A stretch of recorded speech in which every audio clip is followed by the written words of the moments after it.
మీరు ఎస్సీలుగా పుట్టారు కదా, మీరు క్రైస్తవుల్లోకి వెళ్తే మీకు ఎస్సీ హోదా కోల్పోతారు అంటే బ్లాక్మెయిల్ చేస్తున్నారా? మీరు బ్లాక్మెయిల్ చేస్తున్నారా? నేను భారతదేశంలో పుట్టాను కాబట్టి నా పితరులు ఏ కులంలో ఉన్నారో అదే కులం నాకు ఆపాదించబడతారు అంటే మీరు ఏది చెప్తే మేము అదే చెయ్యాలా? మేము దళితులం కాబట్టి మేము ఎవరిని ఆరాధించాలో మీరు అదే చెప్తారా? మేము దళితులం కాబట్టి మేము ఏం తినాలో మీరే డిక్టేట్ చేస్తారా?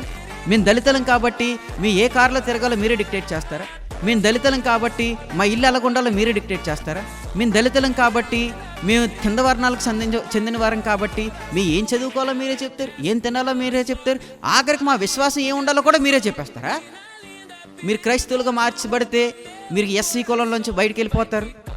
నా తాత ముత్తాతల నుంచి అక్కడ ఉంది, నా విశ్వాసం నేను మార్చుకున్నాను, నేను యేసుప్రభుని వెంబడిస్తున్నాను, నేను యేసుప్రభుని ఇష్టపడుతున్నాను, నా కులం ఎందుకు మారుతుంది?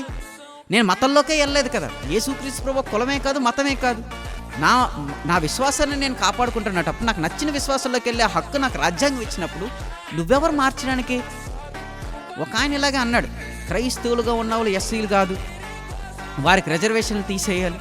మమ్మల్ని కనీసం నువ్వు మనుషులాగే చూడలేదు కదా. రిజర్వేషన్లు ఉంటుండగానే, గవర్నమెంట్ ఉద్యోగాలు ఉంటుండగానే, సమాజంలో ఒక స్థాయిలో ఉంటుండగానే మమ్మల్ని కనీసం మనుషుల్లాగానే మీరు చూడట్లేదు.